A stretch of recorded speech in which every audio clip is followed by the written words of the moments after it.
Lately, I have been knitting nothing but socks. I have a sweater on the needles and I'm really enjoying it, but I just can't stop casting on socks. I have some really big plans for socks coming up in the future, so you're going to want to stick around to see what's coming up. But for now, I want to show you my second Soxploration sock by Denise DeSantis, who you'll know as Earth Tones Girl from her podcast here on YouTube, which you should definitely check out. These socks feature a shadow wrap heel, which is a super easy short row technique that Denise teaches in her pattern and through some YouTube videos. And I had the pleasure of test knitting these socks for her and then immediately cast on a second pair because I absolutely loved knitting the first pair. For the second pair, I decided I was going to use Amble by the Fibre Company, and I fell in love with that yarn. So while knitting my Soxploration sock, I was inspired to tell y'all about my experience. If you're interested in my review of Amble by the Fibre Company, then stick around. Hey, welcome back to Drowning in Yarn. I'm Caleb, and I'm so excited about this yarn review. If you are watching this video and you're getting some value out of it, hit that little like button down below. And if you're enjoying it and you want to see more knitting and yarn related videos coming up in the future,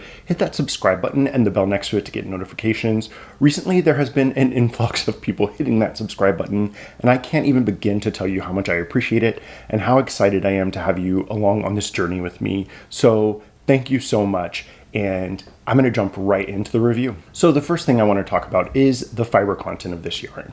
It is a fingering weight yarn, but it's a little bit on the heavier side for a fingering weight, and it is a 70% easy wash merino wool yarn with 20% easy wash alpaca and 10% nylon for that little bit of durability in socks. So I typically really enjoy a woolly, kind of lofty, light yarn, and that's not something you often find in a sock yarn because oftentimes you're looking for a superwash yarn that's very dense. And that's not what Amble is. Typically in a sock yarn, you're going to be looking for a really high twist yarn. So when I saw Amble, which is loftier, it has more air in the yarn. It's a more loosely plied yarn.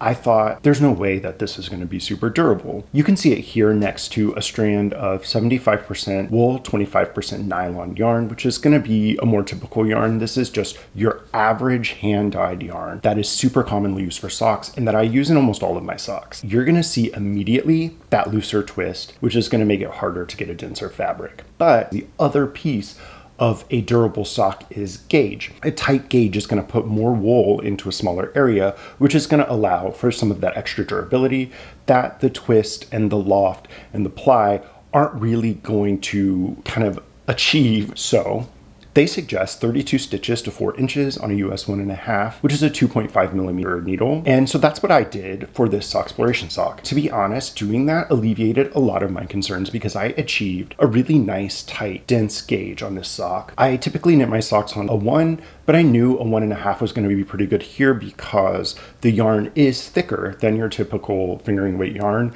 And I think that was by design to allow for that lighter ply, but also help you achieve that denser fabric.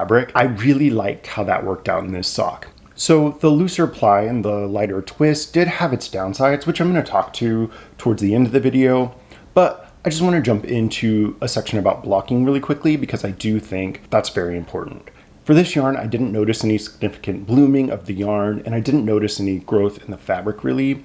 So I think that the yarn is kind of in the strand what it's going to be in the fabric, which is nice. But definitely swatch and block your swatch if you're going to be knitting garments, which I think you 100% should. This yarn should not just be stuffed in your sock drawer. I think it would make lovely sweaters. It's so soft, and that alpaca with a little bit of nylon, it's going to lead to like really warm, really soft, but durable sweaters. So when you're blocking and you're washing your garments, one thing that you always kind of have to take into account is you have to be a little bit gentle with natural fiber because you don't want it to felt unless it's superwash.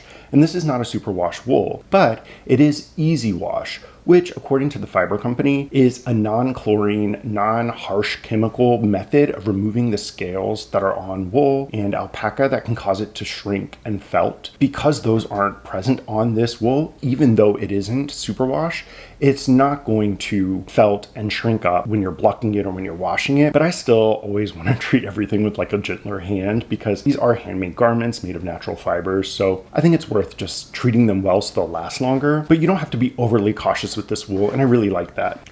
Now, this yarn is available pretty widely. I live within walking distance of 2 local yarn stores, and both of them carry it. It's also available direct from the Fibre Company and many other places online if you're not close to a yarn store that carries it, or not close to a yarn store at all. It's definitely not going to be in a big box store, but at those local yarn stores or online, you're going to find it for about $23 for a 355 yard hank that comes in at 100 grams. That works out to just over 6 cents a yard. It's not the cheapest yarn, but it's also not super expensive. That's a very good deal because you're definitely going to be able to knit a whole sock and have some left over to use in color work or on the heel, toe, and cuff of your next sock. And if you want a 2-color sock right off the bat, they do offer 25-gram mini skeins of this yarn in a lot of different colors, but those are $7 and come in a little bit more expensive at about 8 cents a yard. But I do love the option of having the mini skeins. Sometimes you are doing a fingering weight colorwork project and you don't want to buy like 8 full skeins of yarn. So this would be an awesome option to get a really beautiful yarn for hats or sweaters or mittens or whatever, and be able to get just those contrast colors in smaller amounts. So I've said a lot about this yarn so far, and I've kind of teased some of the things that I really liked about it, but I'll just kind of wrap that up here and say that this was a very luxurious knitting experience. At $23 a skein, I think that's a great deal, especially for how enjoyable it was to knit with this yarn. It just felt really nice. It's super soft. I love the fabric that it produced.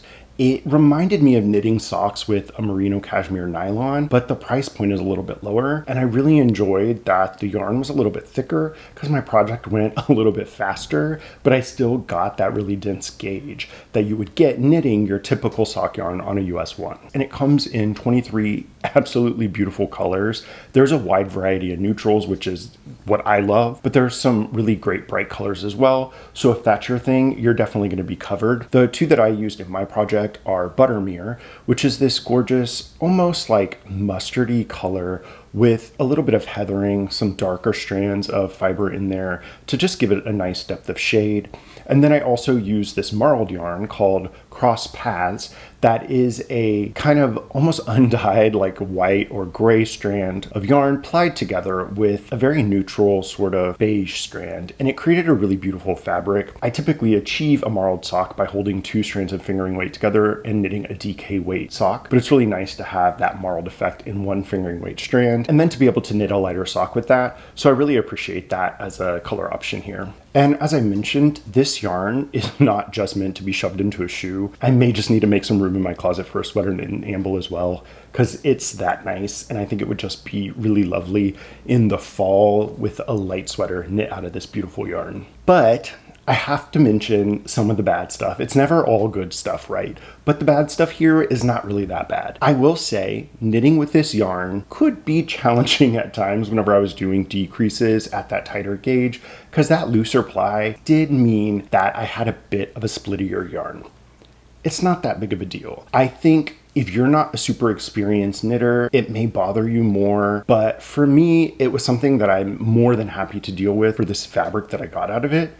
But it's there. You do have to consider that if you're knitting socks and you want to knit without looking, you're going to have to look every now and then and fix some like split yarn that you accidentally knit through like half a strand. Not that big of a deal, but something to take note of. At the end of the day, even though I was a little bit concerned about the durability of this yarn, I can't really speak to it because I haven't lived with these socks long enough to know what's going to happen in the future. But I will say that this fabric is on par with any other sock fabric that I've knit. It is dense enough that I'm not too concerned about this in a sock, and I would 100% knit socks with this in the future, and I will 100% knit socks with this in the future because I love this yarn. It was such a lovely experience. The yarn colors are so gorgeous, and I just know I need to make more room for it in my sock drawer and maybe in my closet in the future. So that's all I have to say about Amble by the Fibre Company. Don't forget to head to your local yarn store and pick up a skein or order some from the Fibre Company's website, and head over to Denise DeSantis' Ravelry and grab a copy of the Soxploration Socks pattern. It is perfect for a first sock. It is such a great vanilla sock pattern. Here, all I did to modify mine was knit in a 3x1 rib, and it is a beautiful sock. I love this pattern. I can't speak highly enough of it. So before I head out, I just want to remind you, leave a comment down below and let me know what you think of this yarn, if you're going to grab some, and what you would knit with it. If you enjoyed this video, hit that little like button. And if you want to stick around for other yarn and knitting related videos that I have coming up in the future, hit that subscribe button and the bell next to it to get notifications when I post new content. I am here to create informative, inspiring, and entertaining videos about knitting and yarn, so I really hope you'll stay on that journey with me. Until next time, enjoy your knitting, and I will see you later.